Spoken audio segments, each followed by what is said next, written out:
right, guys, the Ford Motor Company, they just announced that it's going to be cutting 3,000 jobs. And I said on Twitter the other day 4,000, but I don't know. I make things up.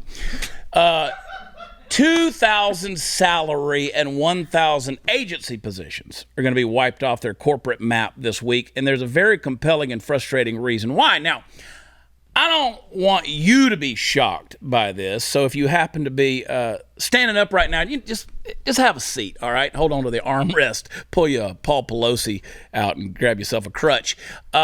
You know how the Biden administration has been going on and on of late about how many jobs they've created since their senile sleeping figurehead was FedExed into office where he sits, mostly unopened to this day. Have you been paying attention to the steady stream of bullshit that has rolled like a tsunami over any and all attempts within the world of information to get at the truth of where the job market is today versus where it was, say, a couple years ago?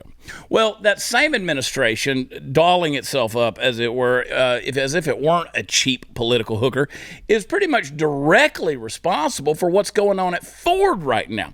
We could say they're indirectly responsible because it's the heads of the company that are deciding to go along with the plan, but let's not fool ourselves too much.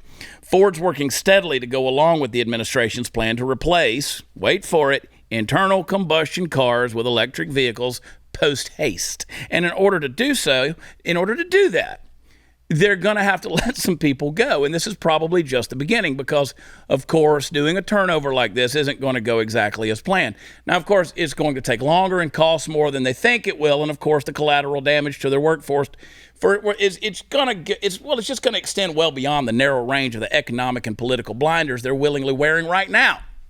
So, folks, I've said it a million times, and I'm going to say it again. Progress is a natural thing best handled by a free market society. I'm going to say that again because I want you to hear me. Progress is a natural thing best handled by a free market society. That includes technological progress and a whole bunch of other types of progress as well.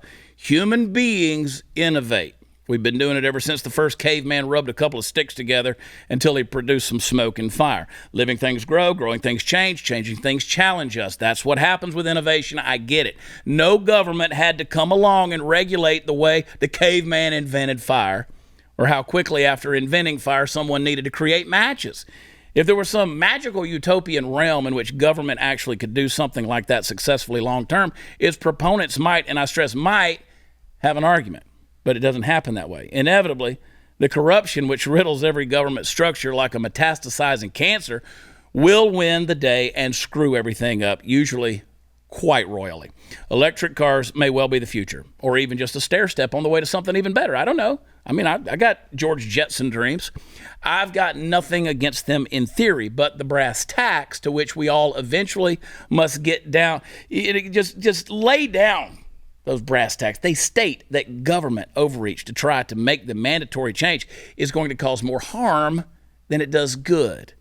3,000 employees at Ford is just a scratching on the surface of the giant iceberg of death that this kind of thing pretends. Now, remember how everybody on the radical left has been calling people like me and the fascists for some time now? Remember how they've reinvented the notion of being anti-fascist and have run with that like a dumb kid with scissors? Well, let me tell you something that they don't know. What the word fascism means, they don't know what that means. When private industry owns the means of production, but the government controls it, that's fascism. So, hey, Antifa, where's your protest for this shit? Where is it? Ford is making a decision that might very well lead to their downfall as a company and ours as a country. It's certainly causing some pain and misery for its workers, and that's bad enough. But, hey, we'll save all the glaciers from melting or Taylor Swift's footprint will carbon whatever. I don't even know anymore.